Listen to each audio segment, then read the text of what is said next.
ఎన్నికల్లో యువతకు ఎక్కువగా ఛాన్స్ ఇస్తోంది కాంగ్రెస్. అసెంబ్లీ ఎన్నికలతో పాటు లోక్సభ ఎలక్షన్స్ లోనూ యువకులకు టికెట్లు ఇచ్చింది. నామినేటెడ్ పదవుల్లోనూ యూత్కే అవకాశాలు కల్పించింది. హైకమాండ్ కూడా యువతకు ఎక్కువ అవకాశాలు కల్పించాలనే ఆలోచనలో ఉండడంతో రాష్ట్రంలో యువ నాయకులకు ఛాన్స్ దొరుకుతోందని పార్టీ లీడర్లు చెబుతున్నారు. విద్యార్థి యువజన నాయకులకు కూడా చట్టసభలో ప్రాతినిధ్యం కల్పిస్తోంది. మరిన్ని డీటెయిల్స్ రాజు లైవ్ లో అందిస్తారు. రాజు, ఎన్నికల్లో యువకులకు కాంగ్రెస్ ఎక్కువ సీట్లు ఇస్తోంది. యువతను ఆకట్టుకోవడానికేనా? ఎస్ శ్రవంతి, కాంగ్రెస్ పార్టీ వరుసగా ఎన్నికలలో యువతకు ఎక్కువగా ప్రాధాన్యత ఇస్తున్నట్లు కనబడుతుంది. ప్రధానంగా మొన్న జరిగిన అసెంబ్లీ ఎన్నికల సమయంలో కావచ్చు, అదేవిధంగా నామినేటెడ్ పదవుల విషయంలో కూడా ఎక్కువగా ప్రాధాన్యత ఇచ్చింది. అదేవిధంగా మొన్న రీసెంట్గా జరిగిన రాజ్యసభకు సంబంధించి అనిల్ కుమార్ యాదవ్కు ప్రాధాన్యత ఇవ్వడం పట్ల కూడా యువతకు ఎక్కువగా ప్రాధాన్యత ఇచ్చినట్లు కనబడుతుంది. బల్మూరు వెంకట్ విషయంలో కూడా ఎన్ఎస్యూ రాష్ట్ర అధ్యక్షుడిగా ఉన్న బల్మూరు వెంకట్ కూడా ఎమ్మెల్సీ పదవి ఇచ్చారు.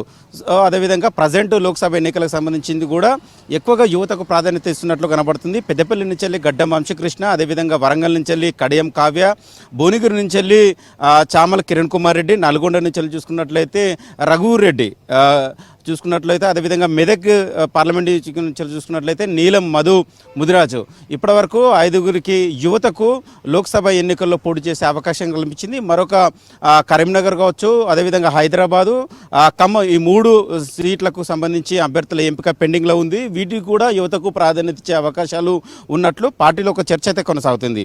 అంటే మొన్న రీసెంట్గా జరిగిన ఎమ్మెల్సీ రాజ్యసభ ఎంపిక విషయంలో కూడా అవుట్ రైట్గా యువతకే ఇంపార్టెన్స్ ఇవ్వాలని కూడా ఏఐసిసి దిశానిర్దేశం చేయడంతో బల్మూరు వెంకట్ కావచ్చు, అనిల్ కుమార్ యాదవ్కు అవకాశం కల్పించినట్లు ప్రాధాన్యత పార్టీలో వినపడుతుంది. దాంతోపాటు అసెంబ్లీ ఎన్నికల చూసుకున్నట్లయితే కూడా సేమ్ సిచ్యువేషన్, యువతకు ఎక్కువ టికెట్లు కేటాయించిన సందర్భం అయితే కనబడుతుంది. ఇతర పార్టీలతో కంపేర్ చేసుకుంటే కాంగ్రెస్లో ఈసారి మాత్రం ఎక్కువగా యువతకు ప్రాధాన్యత ఇస్తున్నట్లయితే కాంగ్రెస్ పార్టీలో కావచ్చు, మిగతా రాజకీయ వర్గాల్లో ఒక చర్చ అయితే కనబడుతుంది.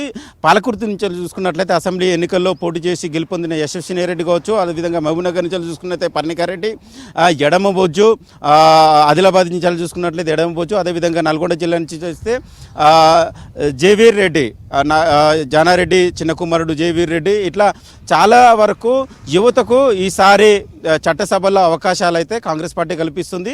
సో పార్లమెంటు ఎన్నికలకు సంబంధించిన ఇప్పుడు కూడా ఎక్కువగా యువతకు ఎక్కువగా ఇప్పటివరకు 14 సీట్లకు అనౌన్స్ చేసింది కాంగ్రెస్ పార్టీ. 14 సీట్లలో 5గురికి యువతకే ఎక్కువగా ప్రాధాన్యత ఇచ్చారు. ఇక మిగిలిన కొన్ని సీట్లలో కూడా 40 నుండి 50 ఏజ్ ఉన్న వాళ్ళకు కొంత మేరకు అవకాశాలు కల్పించాలి. సో ఈసారి అయితే కాంగ్రెస్ పార్టీలో ఎక్కువ యువతకు అవకాశాలు ఇస్తున్నట్లయితే కాంగ్రెస్ పార్టీలో ఒకతే చర్చ కొనసాగుతుంది.